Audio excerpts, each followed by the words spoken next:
afternoon, ladies and gentlemen. Welcome to today's episode of Lewis Presents. I'm at the City of London Cemetery here in Manor Park off the Aldersbrook Road in London East 12. And I'm down at the Southgate Road. And down at the end of here on the Southgate Road is a memorial to 3 police officers killed in the line of duty on the 16th of December 1910. These killings led to the siege of Sidney Street on the 3rd of January 1911.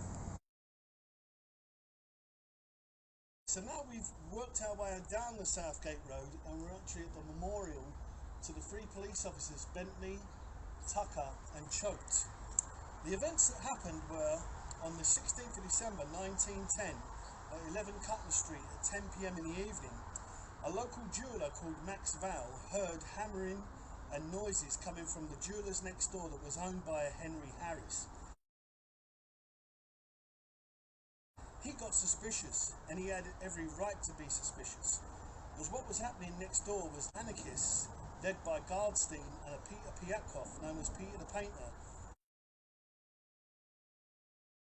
were tunnelling with digging equipment and Zetylene torches, diamond tipped, into the safe that was owned by Henry Harris, where they believed up to £30,000 of jewels and cash was being stored.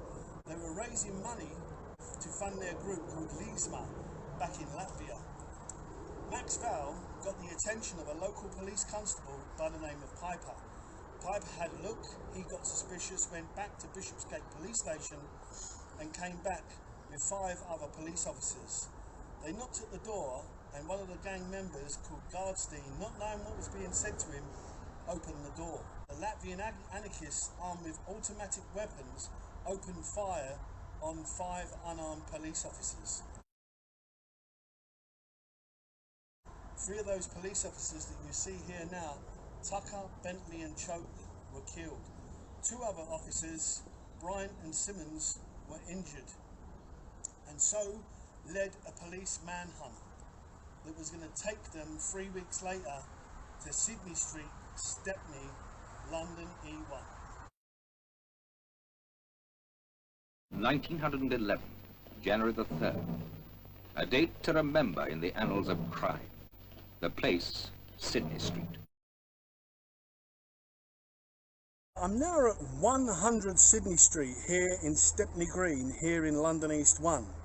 The manhunt had taken the police to this block of flats. This isn't the original block of flats. The original block of flats was lost in the Blitz in London in 1940, but this is now Wexford House. And the police had had a tip-off saying that 2 members of the Latvian gang, Svars and Sokolov, were staying here at 100 Sidney Street. On January the 3rd, 1911, the police started evacuating this building at midnight. They got everybody out, but Svars and Sokolov were not aware of what was going on. At 7:30 in the morning, a lone policeman threw a stone up at the window where Svars and Sokolov were hanging out. Svars and Sokolov returned gunfire. So began the siege of Sidney Street, the Battle of Stepney.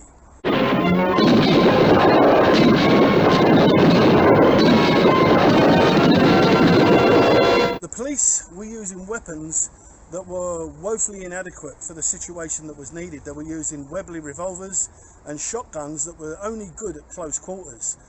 The anarchists were using Mauser pistols and Luger pistols, which could shoot great distances, and they had large amounts of ammunition. At 9 a.m. in the morning, the police needed assistance. This was the first time ever that the army were going to be needed.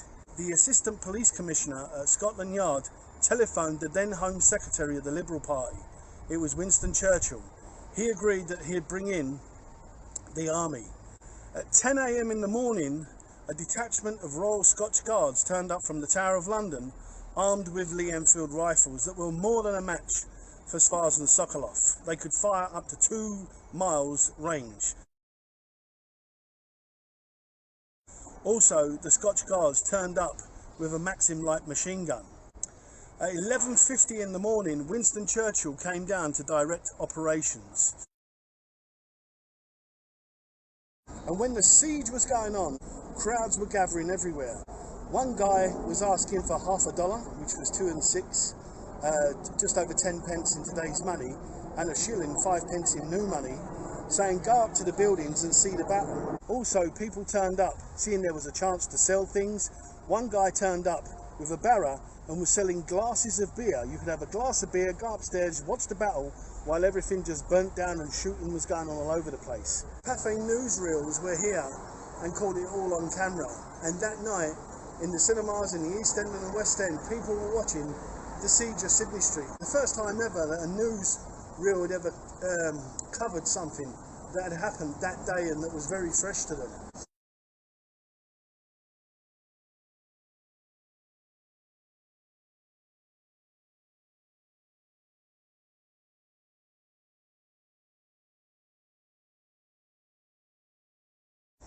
Then at 12:50 in the afternoon, a fire was seen bellowing out the block of flats here on 100 Sidney Street.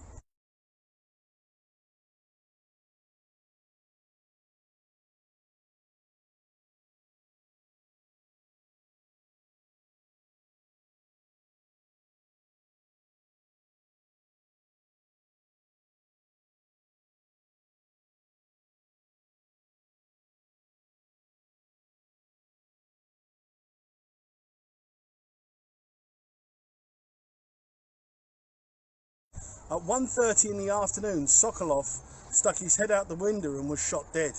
At 2 p.m, the shooting seemed to just die away. And at 2:30 p.m, finally the fire brigade got permission to enter the building to tackle the flames.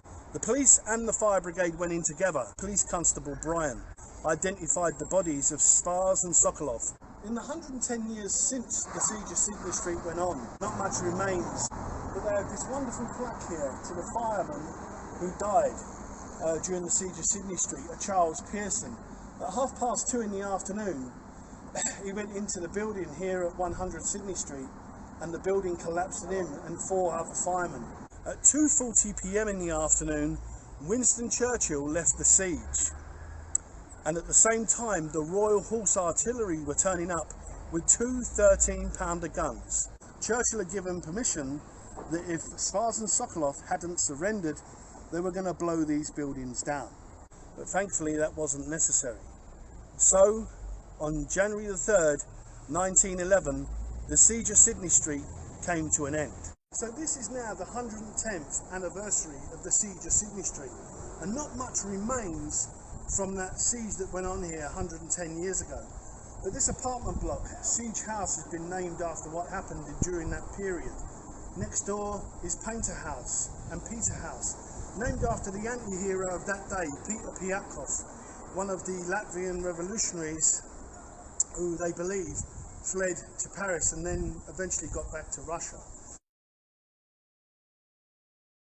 In 1960, there was a major motion picture made called The Siege of Sidney Street, starring Peter Wingard and Donald Sinden. It all looked very much like Sidney Street, but it wasn't. It was all filmed in Ireland. And that film is still available today to get on DVD or Netflix, and it's still a great watch. The story of the siege of Sidney Street is now told in a film that is as terrifying as it is true. So ladies and gentlemen, I hope you enjoyed today's episode of Lewis Presents on this 110th anniversary of the siege of Sidney Street. And the Lewis Presents episode today is entitled The Siege of Sidney Street. I wish all my viewers all over the world a Happy New Year. Thanks for watching.